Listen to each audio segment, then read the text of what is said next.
არც თუ ისე დიდი ხანი გავიდა, რაც საქართველომ ვიზა ლიბერალიზაცია მიიღო. სწორედ ამ ადგილზე, რომელსაც ევროპის მოედანი ქვია, საქართველომ შენგენის ზონის ქვეყნებთან უვიზო მიმოსვლის დაწყება იზეიმა. ჩვენს ფილმს 5 გმირი ჰყავს. 5 სხვადასხვა სფეროდან. თითოეულ მათგანს ვესტუმრებით და მოგითხრობთ, როგორ ცვლის უვიზო მიმოსვლა მათ ცხოვრებას. პირველ რიგში მინდა ვთქვა, რომ მეღვინეობა და მევენახეობა ისევე როგორც ჩვენი ბევრი მეზობლის და ბევრი სოფლის მცხოვრების, ასევე ჩვენი ოჯახის დიდი ხნის ტრადიციაა და ჩვენი ბაბუიდან მოყოლებული და კიდევ უფრო შორეული წარსულიდან ვფლობდით მცირე რაოდენობით ვენახს და ყოველთვის ვაწარმოებდით ღვინოს ჩვენს დასაგემოვნებლად და ასევე სხვადასხვა მიზნებისთვის. თუმცა, ვთქვათ, როდესაც ამ ყველაფერს ყურებ უკვე სხვა თვალით და ვფიქრობ, რომ რაღაც შეცვალო ისევე როგორც შენი ბევრი ევროპელი მეგობარი ცვლის და თავის პატარა მცირე ფერმას აქცევს ძალიან წარმატებულ ბიოფერმად და ძალიან წარმატებულად ყიდის თავის პროდუქტს, ესეც ჩვენთვის იყო რაღაც სიახლე, რამაც გვაფიქრებინა, რომ თუ ჩვენს ღვინოს შევქმნით ბრენდს და თუ ჩვენს ღვინოს სხვანაირად წარუდგენდით საზოგადოებას, შეიძლება ის ყოფილიყო, ასე ვთქვათ, უფრო მოსაწონი ბევრისთვის და უფრო კარგი პროდუქტი იმისთვის, რომ ქართულ და უცხოელ, ასე ვთქვათ, მომხმარებლებს კარგად გაესიმჯათ. უვიზო მიმოსვლა არის ძალიან დიდი და კარგი ახალი შესაძლებლობა ჩვენთვის, პირველ რიგში იმიტომ, რომ ჩვენსავით მცირე მწარმოებლებს შეუძლიათ მიიღონ ახალი განათლება და ახალი გამოცდილება ევროპის სხვადასხვა ქვეყანასა თუ ვთქვათ ადგილზე. პირველ რიგში ეს იმიტომ არის ასევე მნიშვნელოვანი, რომ ძალიან სწრაფად ვითარდება ახალი ტექნოლოგიები, ძალიან სწრაფად ვითარდება ცოდნა ამა თუ იმ დარგის შესახებ და განსაკუთრებით სოფლის მეურნეობის შესახებ, რაც ჩვენს ქვეყანას ასე ჭირდება. მე რას ვაკეთებ, სვამ პირდაპირ? ჯერსონა პირველ რიგში. უვიზო მიმოსვლით სარგებლობა არის მნიშვნელოვანი, იმიტომ რომ ჩვენ უნდა ჩამოვიტანოთ ახალი ცოდნა, ახალი შესაძლებლობები და უნარები იმისთვის, რომ მე ჩვენს პატარა სოფლებსა თუ პატარა წარმოებებს დავეხმაროთ ახალი გამოცდილებით. ვფიქრობ, რომ როდესაც მე წარმეხარ და როდესაც რაღაც პროდუქტს ვქნი, ძალიან საინტერესო ახალი კონტაქტების და კავშირების დამყარება. ამიტომ ხშირ შემთხვევაში ყველაზე მნიშვნელოვანი ალბათ სწორედ ესეთ კონფერენციებსა თუ გამოფენებში მონაწილეობაა, სადაც უკვე პირადად ხვდები იმ მომწოდებელსა თუ მომხმარებელს, რომელსაც შენი ღვინო აინტერესებს. ხშირ შემთხვევაში შესაძლებელია შენი პროდუქტის ნაკლიც დაინახო, ანუ ის რაც თქვათ მომხმარებელს შეიძლება არ მოსწონდეს და უკან დაბრუნდე. ეს ყველაფერი გამოასწორო და შემდეგ ახალ ფესტივალსა თუ გამოფენაში მიიღო განჯანსაღებული და უკეთესი პროდუქტით მონაწილეობა. საინტერესო და მნიშვნელოვანია ისიც, რომ როდესაც საზღვარზე გეკითხებიან და პასპორტს გართმევენ, შენ უკვე თავისუფლად, ასე ვთქვათ, პასუხობ, რომ აი ეს ხარ მცირე მეწარმე, ან ვთქვათ ფერმერი და ესწრები აი ამ გამოფენას, რომელიც არის უკვე სრულიად საკმარისი იმისთვის, რომ ძალიან თავისუფლად და სწრაფად შეგიშვან სხვა ქვეყნის საზღვარზე. ერთ-ერთი ყველაზე მნიშვნელოვანი, რაც ალბათ მცირე მეწარმეებს განსაკუთრებით გვახარებს, არის ის ფაქტი, რომ ჩვენი პროდუქტი უკვე ევროპის ბაზარზე და ასე ვთქვათ, აი ამ მნიშვნელოვან და დიდ ბაზარზე საბაჟო გადასახადის გადახდის გარეშე შედის, რაც აქამდე რისი საშუალებაც აქამდე არ გვქონდა, მაგრამ ეს ღრმა და ყოვლისმომცველი სავაჭროს ერთის შესახებ შეთანხმებით უკვე ჩვენს გაგვეხსნა, ასე ვთქვათ, ეს შესაძლებლობა და ეს სიახლე. და მნიშვნელოვანია იმით ეს ფაქტი, რომ უკვე იქაური იმპორტიორებიც ინტერესდებიან აი საქართველოს ახალი შესაძლებლობით. და მათთვისაც ძალიან მნიშვნელოვანია ის, რომ კონკრეტული პროდუქტი შეუძლიათ თავიანთ ქვეყანაში ზედმეტი დანახარჯის გარეშე შეიტანონ და ის ფასი შესთავაზონ მომხმარებელს, რაც კონკურენტული იქნება უკვე დამკვიდრებული სხვადასხვა ღვინის ქვეყნის ფასთან.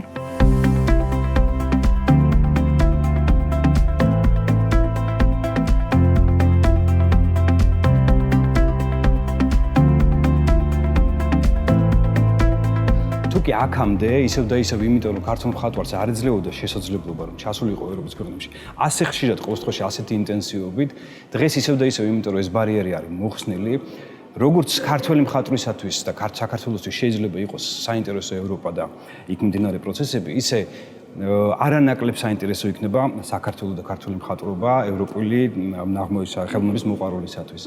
იმიტომ რომ თუკი ეს საქართველოს აქამდე იყო აუთვისებელი, ასე ვთქვათ, ბოლომდე შეუცნობელი სამხატვრო სივრცე შეიძლება ასე ითქვას და მრავალი ქართველი მხატვარი, რომელიც ძალიან ბევრი ნიჭიერი ქართველი მხატვარი ყავს და ძალიან კარგი მხატვრები ყავს ქართველებს, ისინი რასაკვირველია ელოდებიან აღმოჩენას ევროპელი კურატორებისა და ხელოვნების მოყვარულების მიერ. მხრიდან. შესაბამისად, რასაკვირველია ეს არის ძალიან დიდი შესაძლებლობა ქართველი მხატვრისათვის, რომლებიც არავის არ ჩამორჩებიან რეალურად თანამედროვე სამყაროში, თავისი ნიჭით, თავისი შესაძლებლობებით იყვნენ აღმოჩენილი ისევ და ისევ ევროპელი დამთვალიერებლისათვის. დღევანდელ სამყაროში აღარ არის ესე უკვე რომ მხატვარს მხოლოდ და მხოლოდ საკუთარ სახელოსნოში გამოკეთვით შეუძლია მოახდინოს საკუთარი თავის რეალიზება. შენ თუ არ დაამყარე სხვა შენს კოლეგებთან, ან სამხატვრო გალერეებთან, კურატორებთან ურთიერთობა და მათი თვალსაჩინოს აზრში თუ არ მოხვდი და თუ არ მოგიწვიეს მათ საზღვარგარეთ ამ გამოფენების სამონაწილეოდ, ისე შენ რო შედგე როგორც მხატვარი ძალიან ძნელია და ფაქტურად შეუძლებელია, იმიტომ რომ ამ კომუნიკაციების შედეგად ხდება მხოლოდ და მხოლოდ შენ თვითდამკვიდრება და ამ კომუნიკაციების შედეგად ხდება რომ შენ გახდე თქვათ მიწვეული რომელიმე სამხატვრო გალერეაში გამოსაქმნად. ასევე აუცილებელია რომ მხატვარმა საკუთარი თვალით ნახოს მაგალითად იმ ფანტასტიკურ მუზეუმებში თუ რა ხდება რა საკუთარი თვალით ნახოს გენიალური ნამუშევრები მაგალითად, იმიტომ რომ ამის გარეშე, ამ პირადად ნახვის გარეშე, რაც შემეცნების ერთ-ერთი საშუალებაა, რასაკვირველია, ძალიან ძნელია ის რომ მხატვარმა სრულებით გაიგოს და თქვათ მიწვდეს რაღაცა მხატვრის შემოქმედებას, ხომ? ამიტომაც ეს ევროპასთან ვიზალიბერალიზაცია, ვიზალიბერალიზაცია რასაკვირველია ეხმარება მრავალ მხრივ მხატვარს ინსპირაციებისათვის, შემეცნებისთვის. დღეს საბედნიეროდ ეს მართლაც მრავალი თაობის ზოგადად ქართველების ოცნებაც იყო, რომ ყოფილიყო სრულფასოვანი, ღირსეული წევრი თანამედროვე ცივილიზებული სამყაროსი. დღეს ეს ოცნება ასრულებულია, შესაბამისად ყველა მხატვარს, ყველა შემოქმედს, ყველა ადამიანს შეუძლია თავისუფლად იმოგზაუროს ევროპის ქვეყნებში და თავი იგრძნოს ისეთივე სრულფასოვან ადამიანად, როგორც ანარჩენი ცივილიზებული სამყაროს წევრები არიან.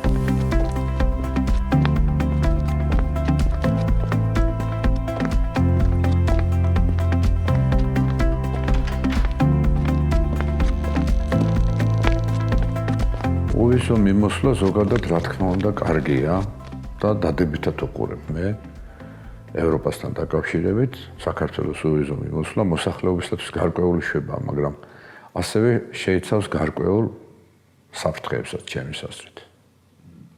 გარკვეულ რისკებსაც. პირველი ის რომ თვითონ მოსახლეობას არ აქვს ისეთი ეკონომიური დანაზოგი, ეკონომიური შესაძლებლობა და იმ მოთხოვნების დაკმაყოფილებისათვის, რასაც მოითხოვს სწორედ ეს უვიზო მიმოსვლა. უვიზო მიმოსვლა ევროპაში არ ნიშნავს იმას, რომ თქვა გიჟი თავისუფალია და სადაც უნდა წავა და როგორც უნდა წავა და წამოვა. ამას გარკვეული ფინანსები ჭირდება, რომელიც ცალსახად არის განსაზღვრული უვიზო მიმოსვლის ამ პირობებში და კანონში. ხოლო რაც შეეხება რისკებს და საფრთხეებს, ეს უპირველესად ის არის, რომ საქართველო არის დემოგრაფიულად ძალიან ცუდ მდგომარეობაში მყოფი ქვეყანა და ჩვენი მოსახლეობის დიდი ნაწილი, ან გარკვეული ნაწილი მაინც ეცდება, რომ უვიზო მიმოსვლა გამოიყენოს ევროპაში დასარჩენად და თავის სამშობლოდან წასასვლელად და მე კიდე ვერ ვეგუები მოაზრს, რომ ქართველები საქართველოს ტოვებენ. იმიტომ რომ ჩვენ მიწაწყალს მე უცხოელები დაიჭერენ და იჭერენ კიდეც. ასევე უვიზო მიმოსვლა საქართველოსთვისაც წარმოშობს იმ საფრთხებს, რომ შეიძლება ის ტერორისტული ორგანიზაციები, რომელიც გაბნეული არის ასე უხვად ევროპაში და ჩვენ უყურებთ, რომ ევროპამ ვერაფრით ვერ დაიცვა თავი ამ ტერორისტული ორგანიზაციების მიერ მოწყობილი აქტებისაგან, იგივე ეს ტალღა გარკვეულწილად შემოვიდეს საქართველოში, სწორედ ევროპიდან, არა უშუალოდ აზიიდან, არამედ ევროპიდან. რუსეთთან ურთიერთობა ჩვენთვის უსაფრთხოა გაცილებით, იმიტომ რომ რუსეთი არის მართლმადიდებლური ქვეყანა. მართლმადიდებლობა ეს არის ძალიან დიდი შემაკავშირებელი, სულიერი შემაკავშირებელი ამ ორი ერისა. თუ რუსეთთან გაუმჯობესდება პოლიტიკური ვითარება და იქნება თავისუფალი მიმოსვლა, გაცილებით უფრო სწრაფად დადგება საქართველოს ფეხზე, ვიდრე ევროპასთან ურთიერთობით. იმიტომ რომ ისტორიული გამოცდილება ქართველ ადამიანს რუსეთთან უფრო მეტი გააჩნია და მეორეც ევროპული ქვეყანა ჩვენ არავითარ შემთხვევაში იაფად არ მოგცემს იმ ნედლეულს, რომელსაც ჩვენ რუსეთიდან შემოგქონდა და შემოვიდათ.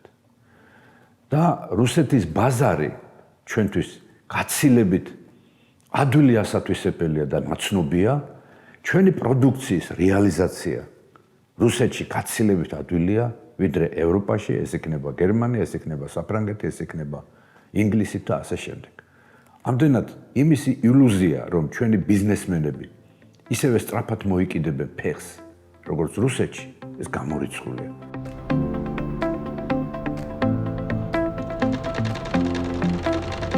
კომპანია გეფერინი ჩვენ ვესტუმრეთ საწარმოს, სადაც უშვებენ პროდუქციას, რომელიც უკვე კარგად არის ცნობილი როგორც საქართველოში, ასევე საქართველოს ფარგლებს გარეთაც.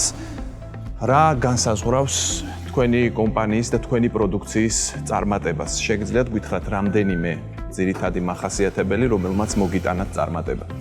გეტყვით, ჩვენ გეფერინმა თავიდანვე დაარსებისთანავე ჩამოაყალიბა თავისი სტრატეგია, ეს იყო რომ ჩვენი მოდელები უნდა ყოფილიყო აუცილებლად განსხვავებული დიზაინის, ასევე უნდა ყოფილიყო ფასი ხელმისაწვდომი. ანუ მიზანი იყო რომ მომხმარებელს ხელმისაწვდომ ფასად შეეძინა განსხვავებული დიზაინის პროდუქცია, რომელიც არის ლიმიტირებული. ანუ ჩვენ ძირითად მოდელების 80% უშვებთ ლიმიტირებულს, რაც ჩვენს მომხმარებელს უფრო განსაკუთრებულს ხდის. ასევე ჩვენი გამოყენებული ნედლეული არის ძალიან მაღალი ხარისხის და სწორედ ხარისხის გასამყარებლად ჩვენ დავაწესეთ პროდუქციაზე გარანტია. ტყავის შემცველებზე გავაკეთეთ 6 თვიანი გარანტია, ტყავებზე 1 წლიანი. კი ბატონო, ამ ყველაფერს ახლა ჩვენ უფრო ახლოდან ნახავთ. საკმაოდ დიდი გამოცდილება მქონდა სხვა სფეროში მუშაობის და ყოველთვის მინდოდა რომ ჩემი საკუთარი წარმოება მქონოდა. ძალიან დიდი ინტერესით ვათვალიერებდი საწარმოებს, როდესაც ხვდებოდი და ერთ დღესაც გადავწყვიტეთ, ჩემი და ჩემი მეუღლის აზრებიც ემთხოვდა ერთმანეთს და გადავწყვიტეთ რომ ჩვენი საკუთარი ბიზნესი შევექმნა. ეს ბიზნესი გვინდოდა ყოფილიყო განსხვავებული და არ გვინდოდა ისეთი რამ გავუკეთებინა, რაც იწარმოებოდა საქართველოში უკვე. რამოდენიმე თვიანი ბაზრის მოკვლევის შემდეგ აღმოჩნდა რომ ქალიშჩანთები მასიურად არ იწარმოებოდა საქართველოში და დავიწყეთ 2014 წლის აგვისტოს თვეში დავაარსეთ ჩვენი ბრენდი გეფერინი.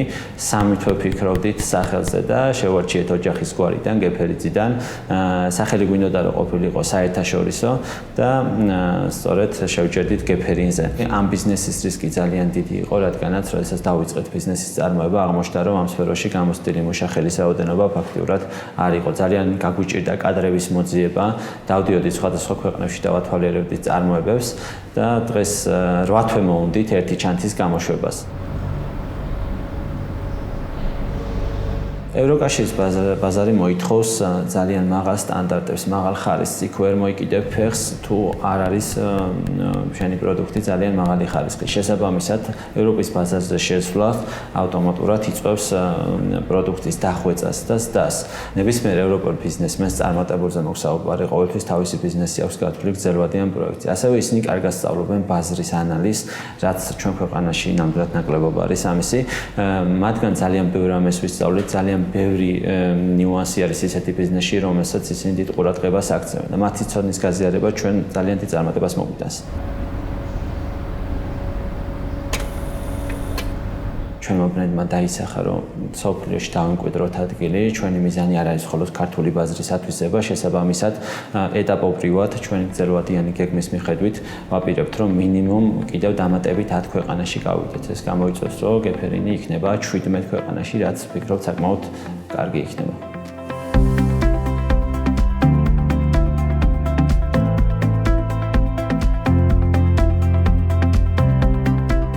სკოლა რომ დავამთავრე, დედამ გადაწყვიტა და დაიწყო ლაპარაკი იმის შესახებ, რომ უნდა წასულიყო იტალიაში, რომ დამხმარებოდა მე და დაეფინანსებინა ჩემი სწავლა. და მაშინ მივხვდი, რას ნიშნავს, როცა დედა გყავს სახლში, რომელიც ყველაფერია და არასდროს არ ყოფილა დედა ის, რომ უბრალოდ ზრუნავდა და კერძს მიმზადებდა ან მსგავსი რაღაც. ამ ყველაფერთან ერთად იყო ყველაზე ახლო ადამიანი, მეგობარი, ყოველდღიურობას რომ უზიარებ, ან რაღაც რო გიხარია და ერთი სული გაქვს სახლში, როდის მიხვალ რა უთხრა, ან პირიქით რომ ცუდად ხარ და ყველაზე მეტად დედა დაგამშვიდებს. ერთი თვე დაახლოებით სანამ წავიდო და ყოველ ღამე ვტიროდი რომ აღარ იქნებოდა სახლში. და ნუ წავიდა ორი, აი ზუსტად ორი თვე მახსოვს ყოველ ღამე ვტიროდი და თან ვერც ვურეკავდი სალაპარაკო, ან მაშინ ინტერნეტი არ იყო. და ბოლოს გადავწყვიტე რომ მეთქი არ ვიტირებ თქო, იმიტომ რომ გრძნობს თქო რომ ვტირი თქო და თვითონაც ცუდად იყო. აი ესე გაგრძელდა რამოდენიმე, აი ვერ შევეგვე 5 წელი გადის და ვერ შევეგვე და ვერ შევივსე ის სიცარიელე, რომელიც სახლში მხვდება. რაღაც დიდი სახლი და დიდი სიცარიელეა. მყავს ოჯახის წევრები კიდევ, მაგრამ დედაჩემმა დააცარიელა ყველაფერი და შემდეგ უკვე ჩავაბარე, წამოვედი თბილისში და აქაც მარტო გავაგრძელე ცხოვრება და განსაკუთრებით იმ დროს მიჭირს ხოლმე, როცა ჩავდივარ სახლში და არ მხვდება დედა.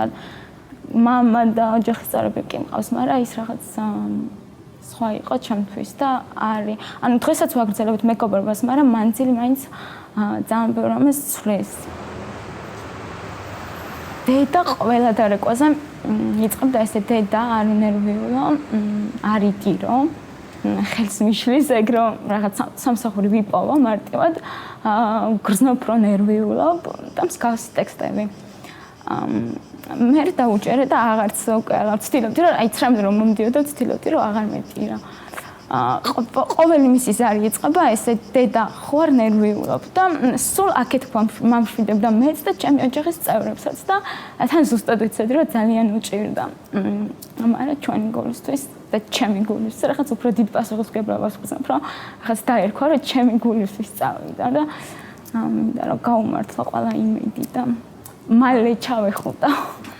უდიდეს ბედნიერება ჩემთვის რო ვფიქრობ ხოლმე რომ როგორც კი მოვაგროვებ ფულს, ავიღებ ბილეთს და თან ჩასაფრებული ვარ რომ რაღაც სადღაც იაფად ვნახო და ვაგროვებ, ავიღებ ბილეთს და ჩავალ და ვნახავ ყოველგვარი პრობლემის გარეშე, ყოველგვარი საელჩოში სიარულის გარეშე და მსგავსი მოწვევის და მსგავსი რაღაცების გარეშე მარტივად ავდგები და ვნახავ და ჩავეხუტები ამდენი წლის შემდეგ ასე მარტივად და